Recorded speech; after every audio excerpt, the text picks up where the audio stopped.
बाबु नानीहरू झाँक्रीले आफ्नो घरको बिल मसान अर्कै घरमा पञ्चाए पछिको यो भिडियो हेरौँ अनि यसको फन्नी कमेन्ट पढौँ ल।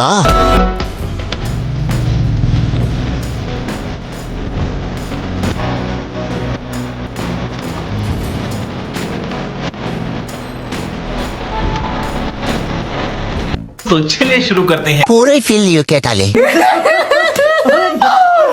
होइन बर्फलाई जेलस हुँदैन क्या हो, म त खरा नै भइसक्थे। क्या करूं मैं मर जाऊं? पानी पी। मेरी कोई फीलिंग नहीं है। सही यार मुभीको जस्तो गर्नलाई अन्डर वाटरमा गएर किस गर्नु पर्यो। अरे वाह गुड आइडिया।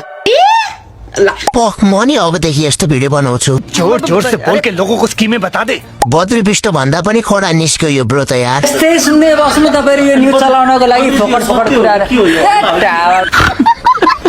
यसकै छ दिन हामी त हेर्ने चित्त बुझाउने हो। ये दुख का खत्म नहीं होता बे। भिडियो हेरेर हाँस्ने मात्रै कि सब्स्क्राइब पनि गर्ने मलाई।